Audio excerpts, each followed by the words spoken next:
नमस्कार। मेरे आज की एजुकेशनल चर्चा में आप सभी का स्वागत है। विषय रहेगा एचपीवी वैक्सीन। चर्चा से पहले मैं आपको अपना परिचय देने को मेरा सौभाग्य समझूंगा। मेरा नाम डॉक्टर जवाहर जे सेठ है। मेरा खुद का जवाहर चिल्ड्रन हॉस्पिटल है। वो गुजरात के कैपिटल गांधीनगर एरिया में स्थित है। दोस्तों, मैं 43 ईयर्स से हॉस्पिटल चला रहा हूँ। अगर मेडिकल अभ्यास के 10 वर्ष जोड़े जाए तो 53 ईयर्स से मेडिकल लाइन में मेरा योगदान रहा है। ये मैं इसलिए जानकारी दे रहा हूँ कि मेरी बातों को आप आधारभूत तरीके से मान सको। मेरे साथ मेरे हॉस्पिटल के सहयोगी कृपाली जी एचपीवी वैक्सीन के विषय में प्रश्नोत्तरी करेगी। कृपाली जी, आपका हार्दिक स्वागत है। तो आप शुरू कर सकती हैं। आभार सर, और सभी दर्शकों को मेरा नमस्कार। सर, मैं जानती हूँ कि आप बहुत व्यस्त रहते हैं, फिर भी आपने एचपीवी वैक्सीन का वीडियो बनाने का क्यों मन बना लिया? आपकी बात बिल्कुल सही है कृपाली जी, लेकिन काफ़ी सीनियर होने के नाते एचपीवी वैक्सीन के बारे में, उसके विरोध में जो बातें सोशल मीडिया में चलाई जा रही थी, उससे मैं काफ़ी परेशान था। पहले ऐसा देखा नहीं है। जिसका कोई मेडिकल ग्राउंड नहीं है, वो सोशल मीडिया में आके समाज को वैक्सीन के बारे में भड़का रहे थे। तो मैंने सोचा क्यों ना वैक्सीन के बारे में पूरी जानकारी, पूरा तथ्य समाज के आगे साझा न किया जाए। कृपाली जी, इससे ये भी पता चलना चाहिए हम सबको कि सोशल मीडिया का कितना दुरुपयोग हो सकता है। आगे हम जो आरोप लगाए हैं वो उसका हर बात का जवाब देने वाले हैं। लेकिन इससे पहले एचपीवी वैक्सीन के बारे में पूरी जानकारी, माहिती देने वाले हैं। दर्शकगण को विनती है कि पूरा वीडियो देखें।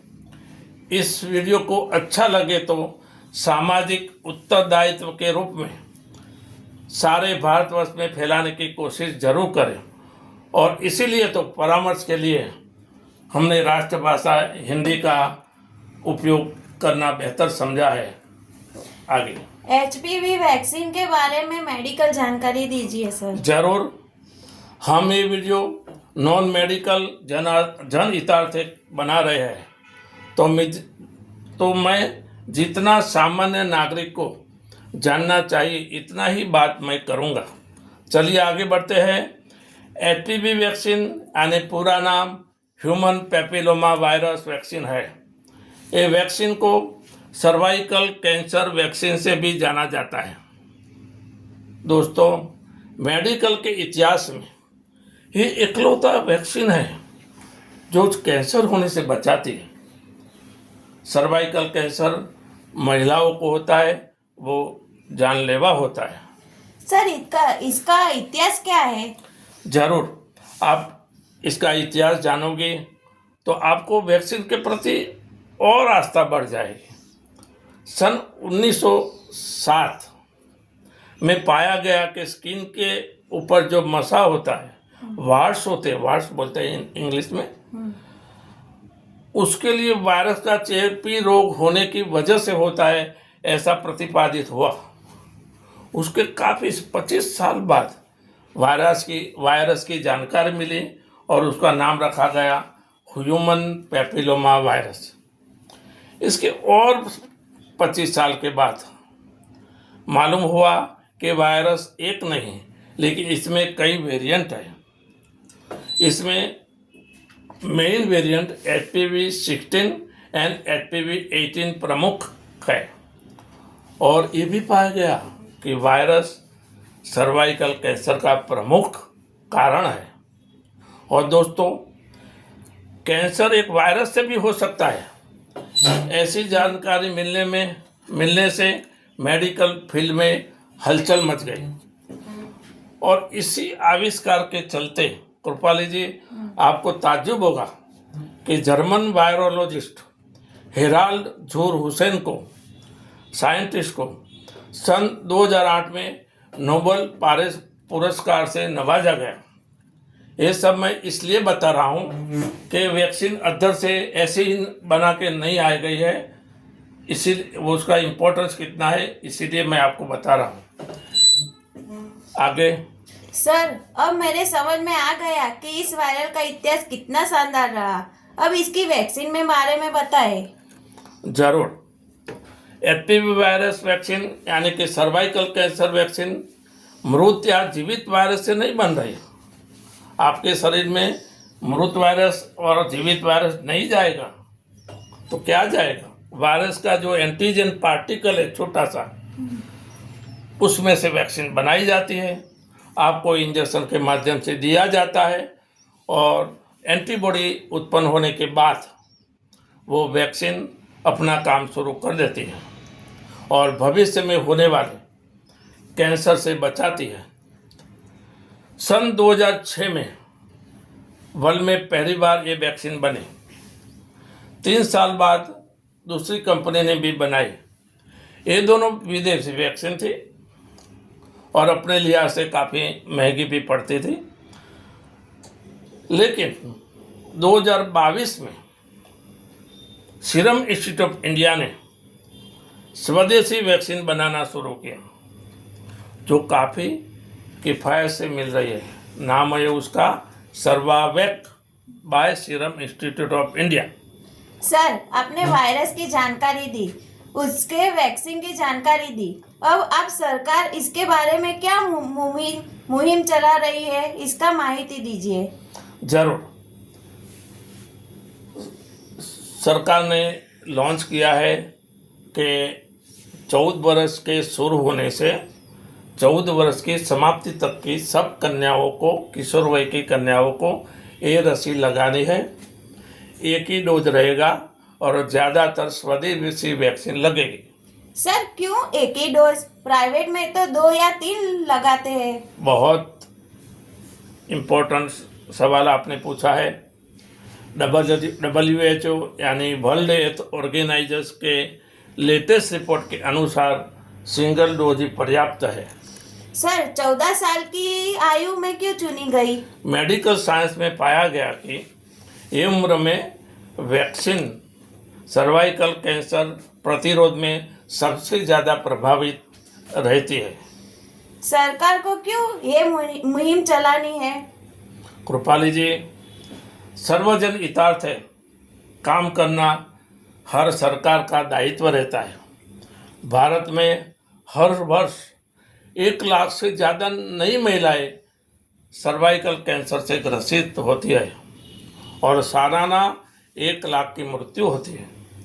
ये अंक चौंकाने वाला इसलिए है कि पूरी दुनिया में हर 6 महिला में 1 महिला भारतीय है।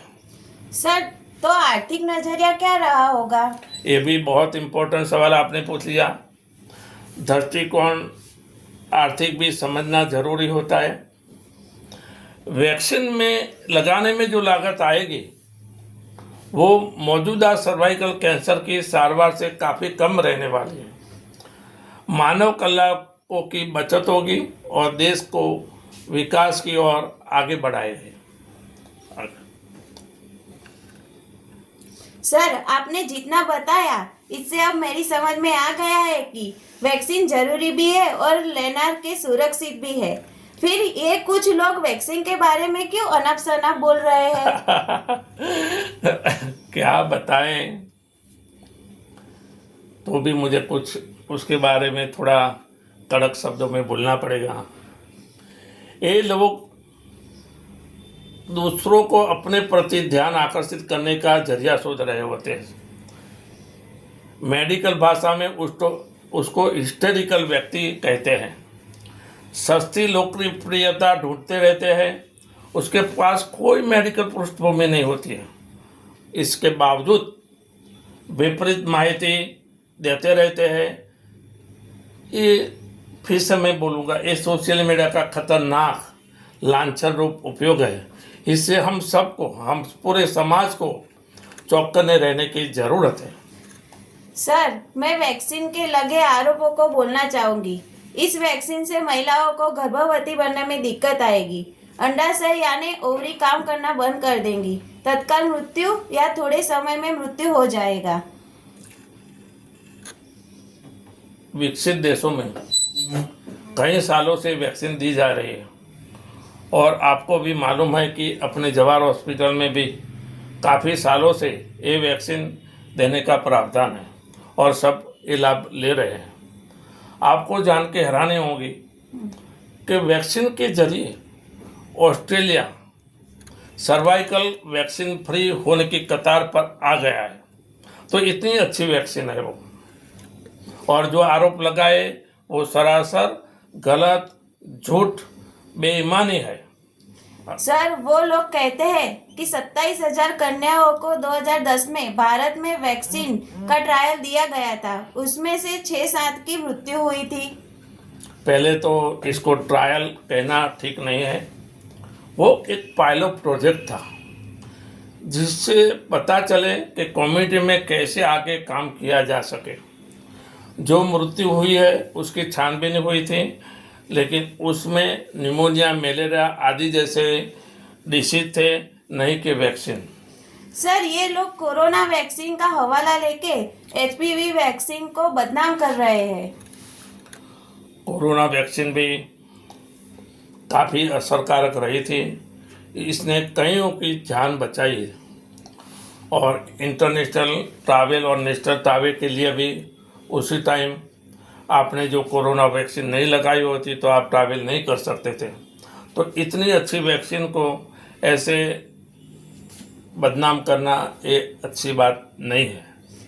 सर, आपने हर एक पहलू में बात की। मैंने सुना है आप शायरी भी कर लेते हैं। ओहो, आपने बहुत पकड़ लिया मुझे।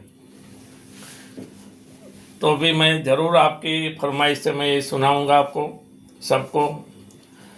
ये नकारात्मक बातें सुन के मुझे बहुत दुख हुआ, तो एक शायरी बनाई। झूठ झूठ जब एकजुट हो जाए तो बचता क्या है उसको तराशना, तो बचता क्या है उसको तरस आती है उस सच पर, तरस आती है उस सच पर। नसीब जिसका खुद की ही पहचान को तरसना, खुद की ही पहचान को तरसना। खूब सरस सर। जाते जाते कोई संदेश? जरूर। स्त्री आप आ जाइए, महिलाएं आ जाइए, दूसरे स्टाफ भी आ सकते हैं। जरूर। स्त्री सशक्तिकरण की मुहिम चल रही है, उसमें मैं तो कहता हूँ ये स्त्री सशक्तिकरण भी होना चाहिए, जो वैक्सीन के रूप में हम ले रहे हैं।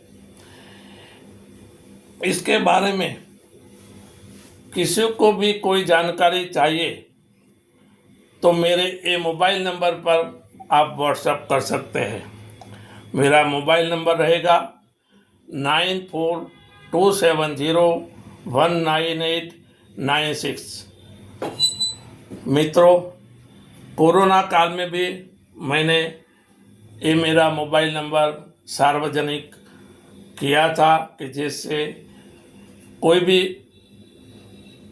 पेशेंट और नागरिक बिना फी को हमारा कांटेक्ट कर सके। तो इसके बारे में भी, HIV वैक्सीन के बारे में भी कोई भी डाउट होवे तो आप लोग इस नंबर से मुझे व्हाट्सएप कर सकते हैं। लास्ट, मैं चाहता हूँ अपना भारत खूब प्रगति करे और मेरे साथी भी मैं बोलूँ वो बोलेंगे स्वच्छ भारत, स्वच्छ भारत, स्वस्थ भारत, स्वस्थ भारत, सक्षम भारत, सक्षम भारत, श्रेष्ठ भारत, श्रेष्ठ भारत, श्रेष्ठ भारत, श्रेष्ठ भारत, सुवर्ण भारत। सुवर्ण भारत। थैंक यू, आभार, बधानो आभार। Thank you very Thank you so much. Much.